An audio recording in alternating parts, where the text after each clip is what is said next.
Dear participants, we will move on the section Q&A. Actually, before our speaker give you the response, we thank you for all of questions that sent you receive on webinar. There are some questions get the response in the speaker presentation already, so we will not repeat again. And then our speaker will answer 3 questions asked by the partner before. After that, we will answer, give the response the question on the chatting box. Okay, we are ready. Come to the sessions for Q&A.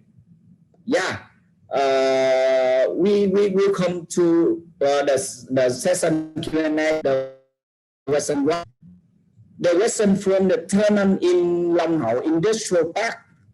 How our company deduct VAT? How long does it take to get the refund, and how is the procedure?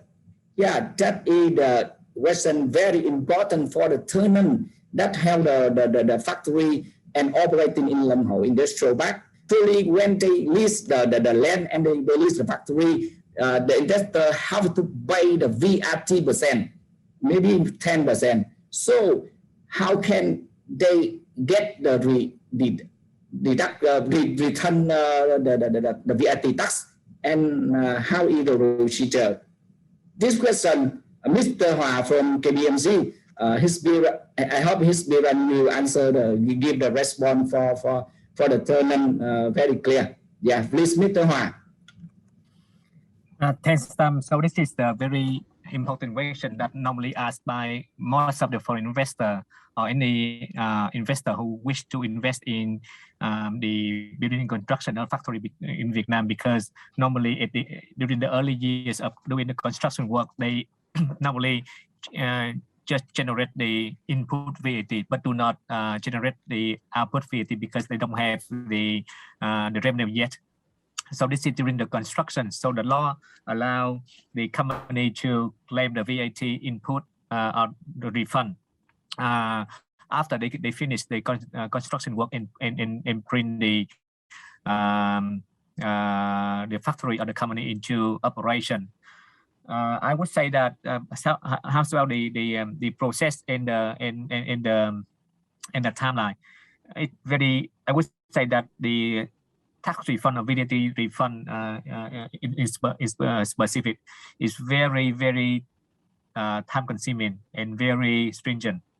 It takes a lot of time as well as lots of effort for having the tax refund from the authority. It depends on normally it depends on the size of the construction work, the number of transactions that the company incur during the construction period, and it depends on the quality of the documentation, which are the quality of the VAT invoice and the bookkeeping, etc. So the process normally takes about at least in the very fast case, it's 1 month, but normally it takes about 6 months because of, as I said, that because of the quality of the documentation. And the second one is the procedure. By law, the procedure is very simple, but normally that it takes more time for the tax authority to review the application dossier. So that is why it takes time. So in conclusion, getting the VAT refund or tax refund from the government is very difficult, it's very stringent. But this is the case that we have to deal with, because we are entitled to the refund and we have the right to get a refund. So just go ahead with the application dossier and make sure that during if you are new in this piece of work, you must show that on documentation, as I said, that must be qualified. In term of the contracts, in term of the VAT invoice, it must be clearly follow the regulation of Vietnam. Particularly for the current regulation, would require the VAT invoice must be under the form of the invoice recently. So make sure that on an invoice for your input VAT must be follow the regulation. Okay, thank you, Mr. Hòa. Dear participant, actually, it's very difficult to get a refund VAT % from the government. This is the real situation, very difficult. So we are recording the question and the response, the answer. We will summarize and give information to the participant. If the participant have any question or need to find more information, to find more the answer, and to find more the consultant, we give the contact of KPMG and Long Hậu on the slide. We'll share you to your email. If you have any difficult, please contact to us to get the response clearly. So we will come to the question 2. The question from Orion Tân Thuận is Box Processing Zone in Ho Chi Minh City. This is a situation. We already have a factory on high-rise factory area of Box Processing Zone. If we expand a second factory in Long Hậu Industrial Park, maybe we will rent a high-rise factory to match our company industry. So the question is, if we set up the second factory in high-rise factory of Long Hậu IP, do we get the exporting processing enterprise certificate? And we do it ourselves or supporting of Long Hậu? So I would like to invite Mr. Khoa. Could you give the response this question? Okay, thank you, anh Tâm. I think this is also an interesting question regarding the existing investor in Ho Chi Minh City who wants to expand the business to other surrounding provinces after COVID-19. In fact, there will be no EPE certificate, but your registration to establish an EPE will be highlighted investment registration certificate. I would like to repeat the application procedure as follows. The consultant from Long Hậu Industrial Park will help the investor with essential document preparation together with the declaration form following sample number 24 in degree number 18 issued by the government in 2021. Later, the Long An Economic Zone Authority, after receiving the dossier, we work directly with the customs authority to have their opinion on investor ability to meet the standards of EPE and respond with the confirmation letter that you are allowed to establish an EPE or not. This procedure will be applied for both industrial land and the factory for lease, including the high-rise factory in the question. Our consultants from Long Hậu can help you with all that, so you don't have to worry about the legal procedure. Yeah, thank you, Mr. Actually, in Long Hậu Industrial Park, we have received a nomination from the consultant. They introduce the investor that come to Long Hậu and want to set up the EPE in the industrial park. And we will summarize information and give the response. We can accept e-certificate in industrial park like EPE in the exporting processing zone. So if you want to make them clearly, please contact Mr. Khoa and any person in charge in Long Hậu Industrial Park to make that clearly.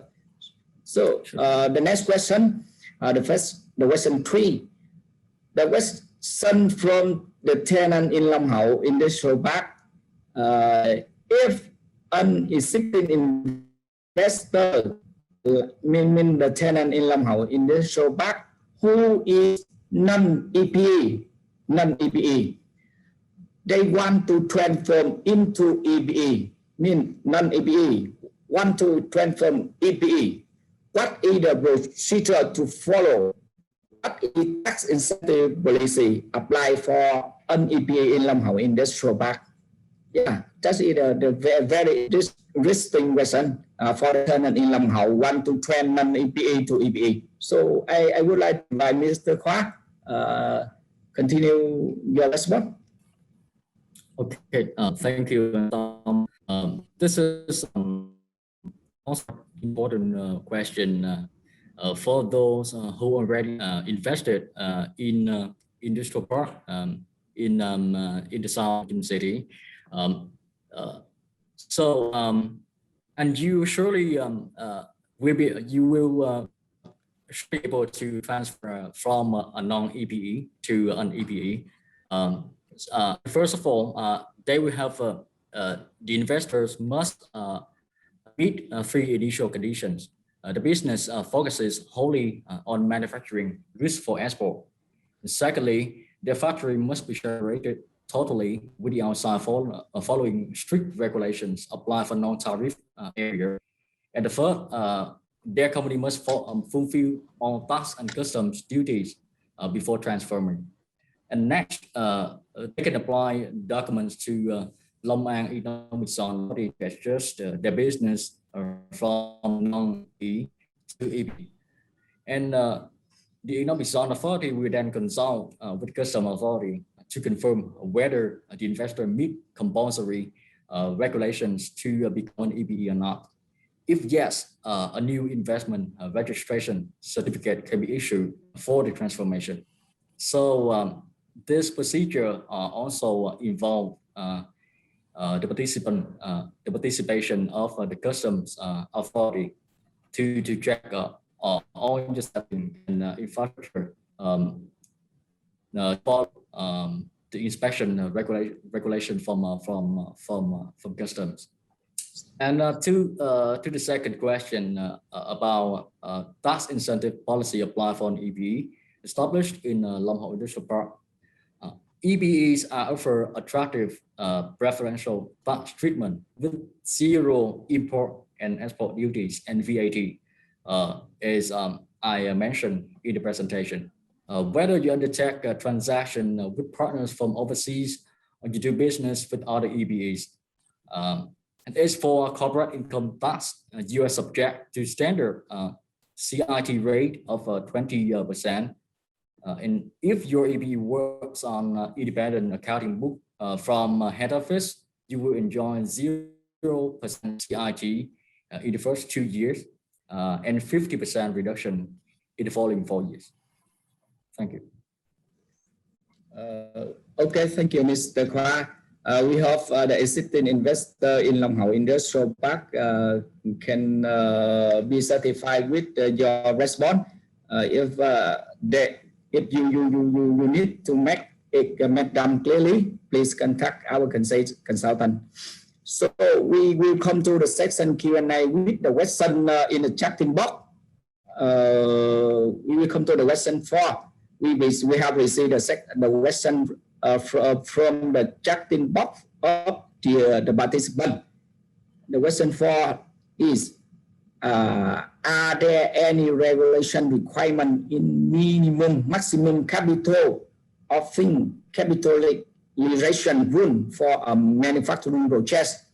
Maybe the question I invite Mr. Hoa to give the response. Thanks, Tom.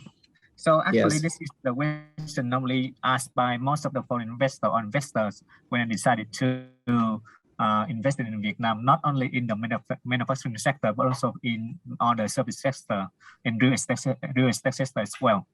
So the answer is that by law, only very limited business sector where the law require the enterprise or the company doing such kind of activity must have the minimum capital, and also very limited business line where the law require ratio of the equity or the paid up capital over the total investment capital.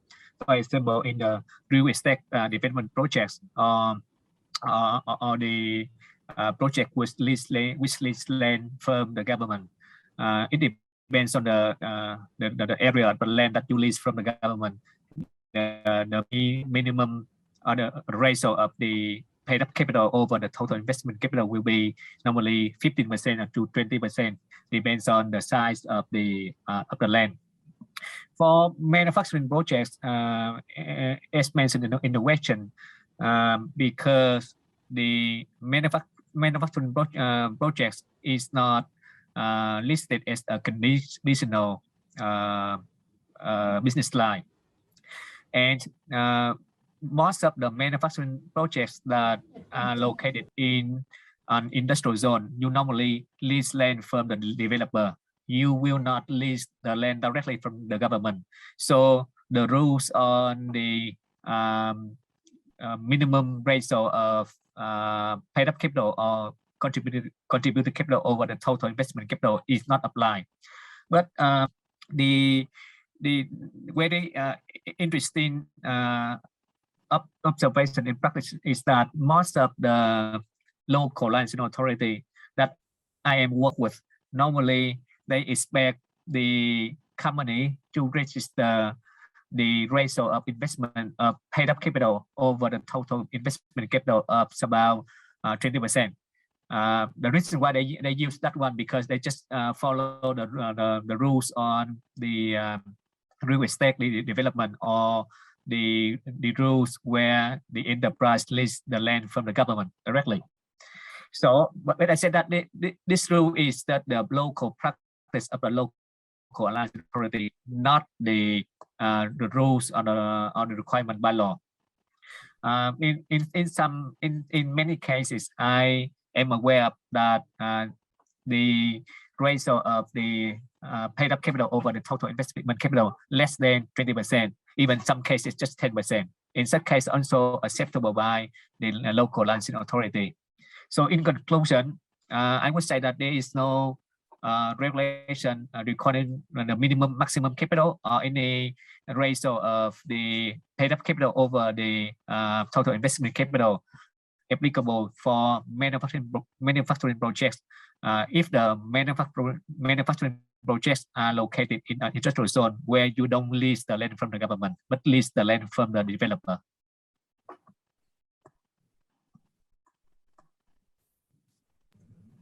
Okay, thank you, Anh Hòa from KPMG. We will next to the next question. The question 5. The question is, can you share about how can the foreign investor repatriate profit to overseas? Are there any non-table foreign exchange for foreign investor relating to the activity of foreign direct investment? Maybe this question I continue invite Anh Hòa. Could you give the response? Yeah, thanks. Frankly speaking, this question also normally asked by many various investors when they decided to invest in Vietnam. So because they invest the money into Vietnam, so they always has the question, how and when I can repatriate the profit out of the Vietnam. So yes. So the rule is that yes, as a foreign investor or foreign invested companies in Vietnam, so once you generated the profits, you are allowed to repatriate the profits overseas. But there are some conditions. The first one is that the company in Vietnam that we normally call the FIE must have no accumulated loss. This is the accounting loss, not a tax loss.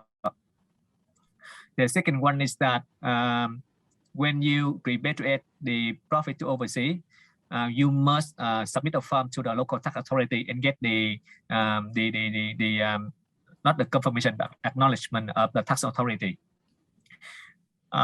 This is the normal requirements that are applicable when you would like to repatriate the profits to overseas. The second part of the question, I guess, is about the foreign exchange control rules apply for the foreign investor when they investing in Vietnam. So I would say that Vietnam has a very strict foreign exchange control rules in Vietnam. Normally, money coming to Vietnam is very easy. Money coming out of Vietnam is very difficult. And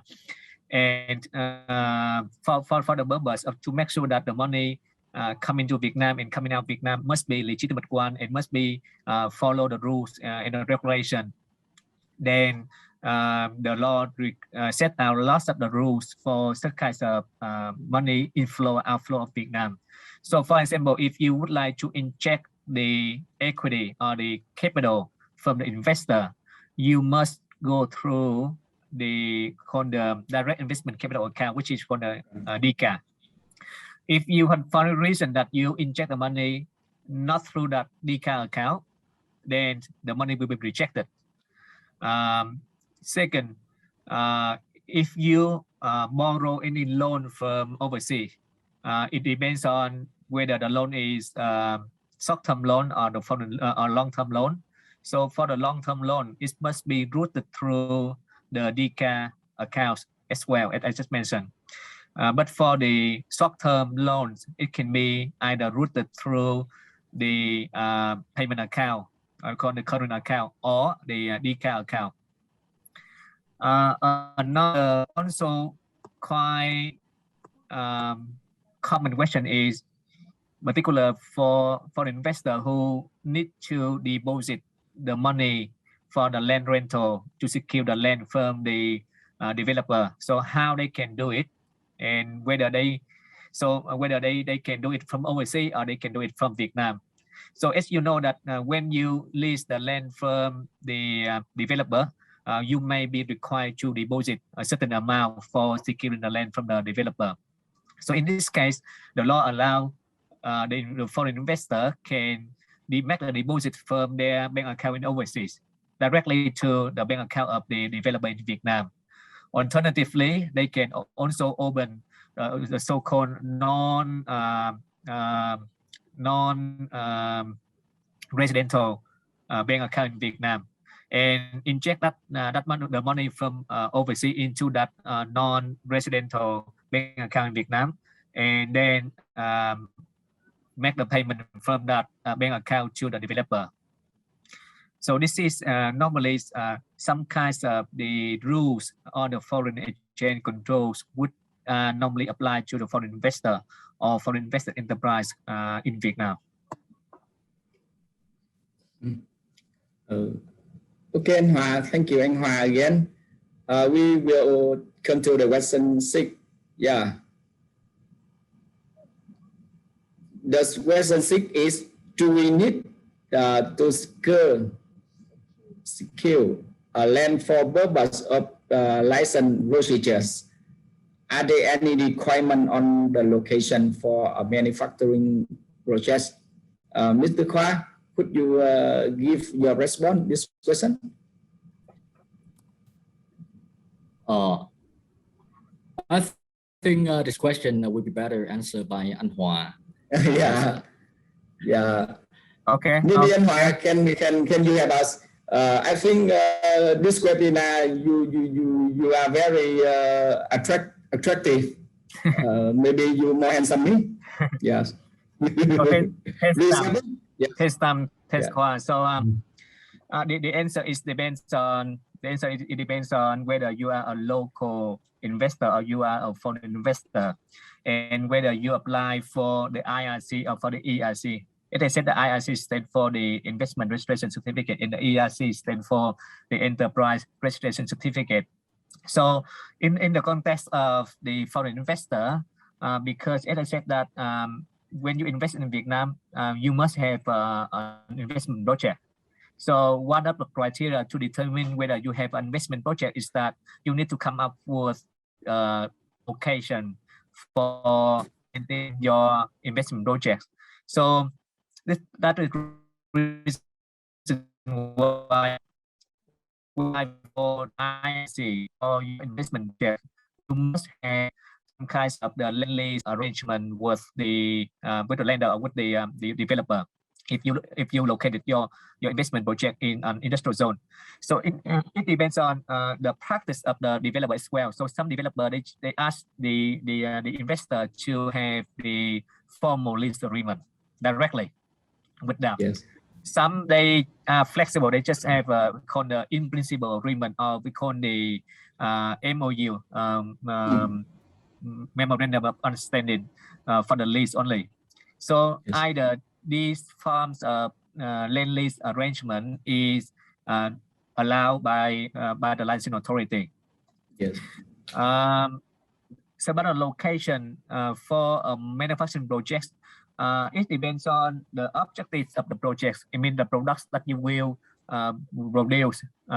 Some of the industrial zone, when they set up, they set the criteria for attracting the foreign investor in manufacturing projects in therein, and as well as it will be follow the law on environment and the local policy of the policy of the local authority.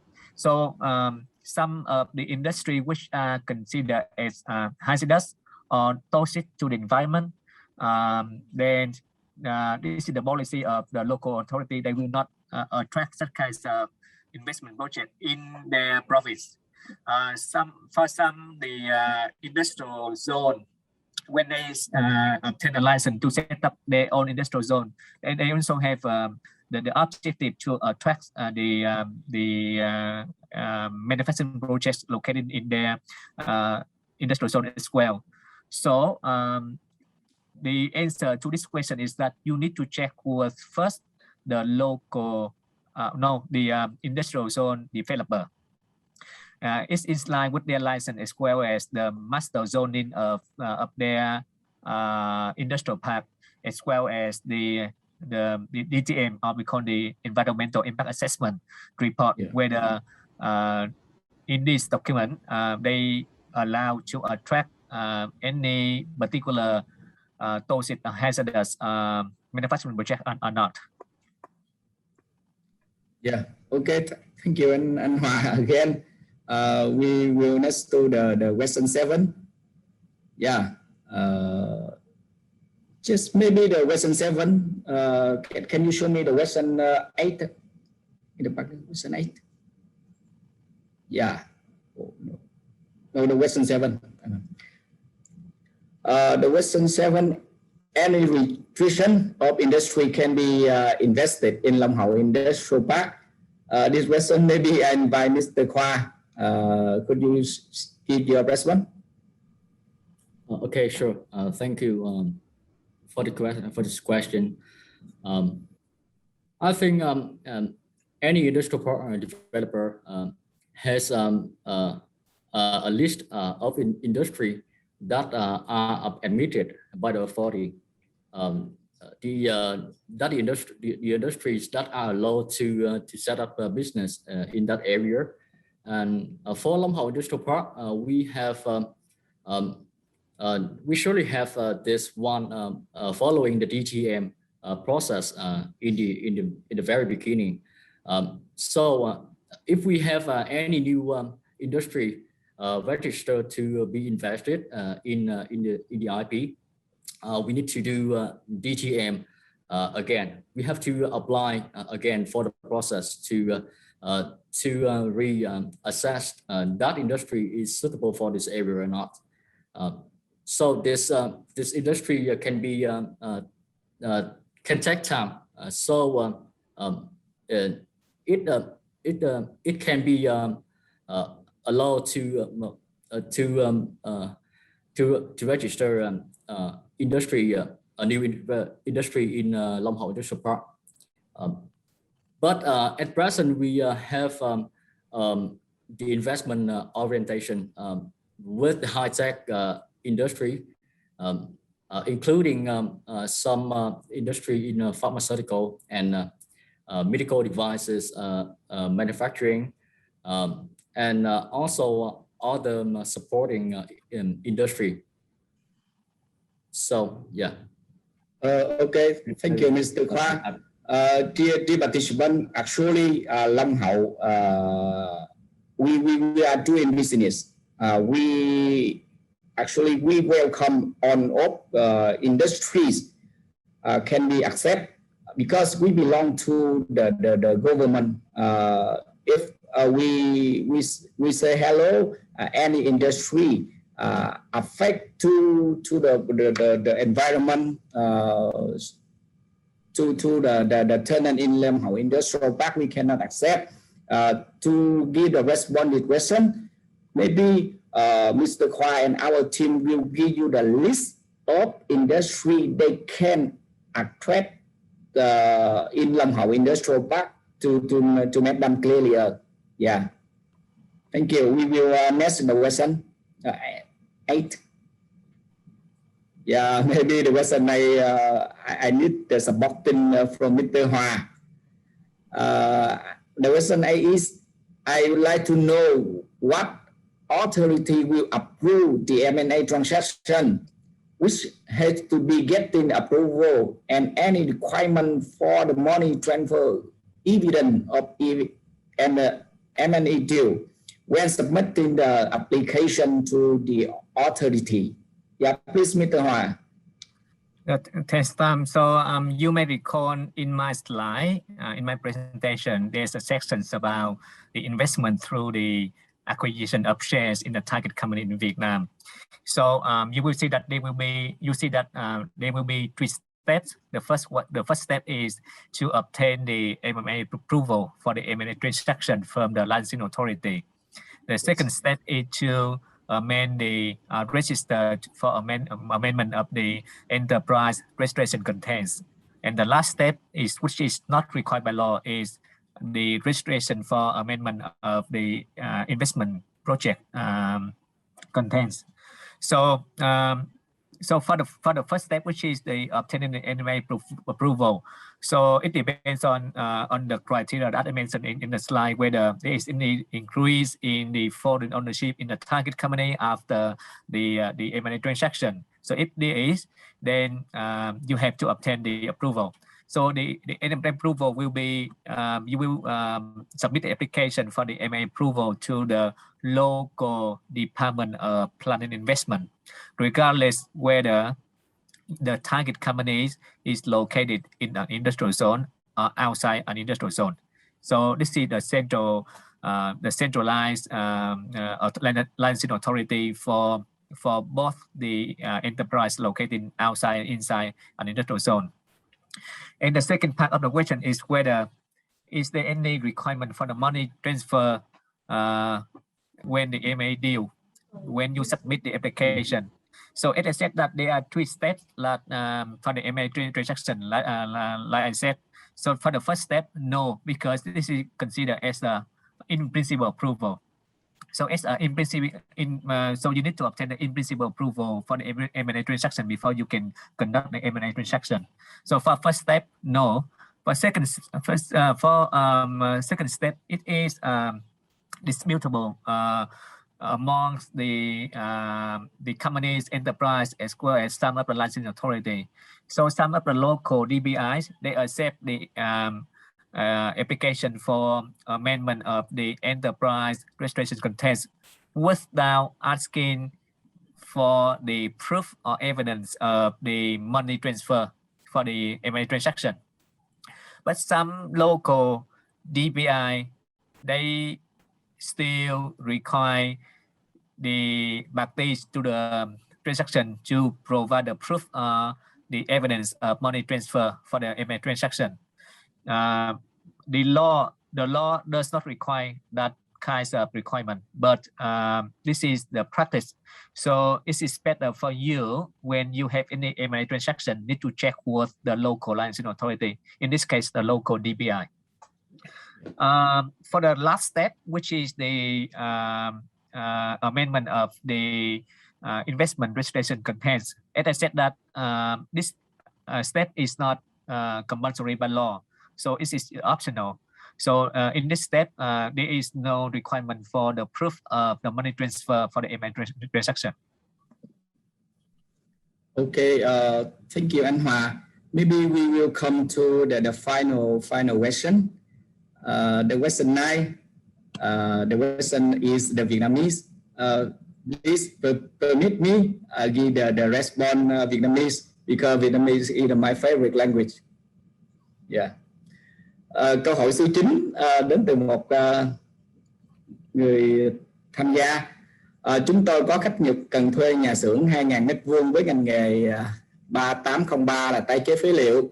Thực ra là thu mua, phân loại, ép kiện, cắt bìa cắt tông, vỏ giấy thải từ siêu thị như ion. Vậy có thể thuê được nhà xưởng trong khu công nghiệp không ạ?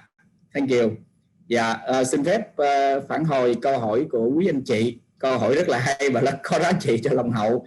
Tại vì khi chúng tôi làm webinar này, thực sự chúng tôi chỉ với mục tiêu là chúng tôi sẽ hỗ trợ thông tin pháp lý cùng với BNG, các thông tin về pháp lý đầu tư, về pháp lý doanh nghiệp chế xuất. Tuy nhiên nhận được một cái nhu cầu về thuê này rất là đáng có giá trị cho chúng tôi.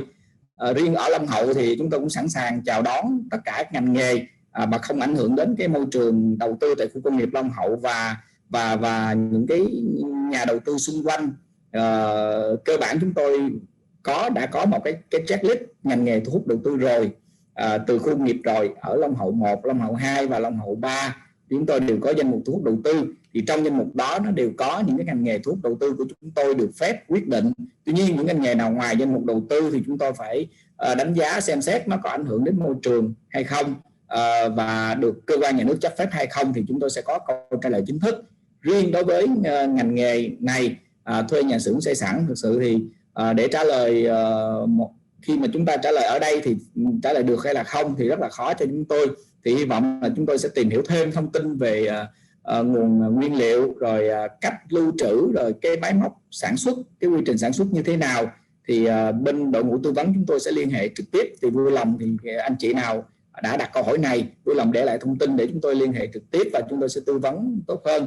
Thì với một cái mindset là chúng tôi sẽ hỗ trợ hoàn toàn và thu hút hoàn toàn từ việc đầu tư này nếu quy trình sản phẩm anh chị mang lại giá trị môi trường, không ảnh hưởng đến cộng đồng và được nhà nước cho phép thì chúng tôi sẵn sàng tiếp nhận và cùng hợp tác với nhau trong thời gian dài anh chị ha. Yes. Dear participants, maybe we already on off the question from the session Q&A. We receive the response from our speaker very clear. In the morning, we have a complete legal sharing webinar for the manufacturing. This video webinar, we will cut into small topics, maybe 1 minute or 2 minutes for each of topic in this webinar for your convenient watching. On off info, on off Q&A, on off the response answer for the question, we will post on the fanpage official khu công nghiệp Long Hậu and send the email to on off participants.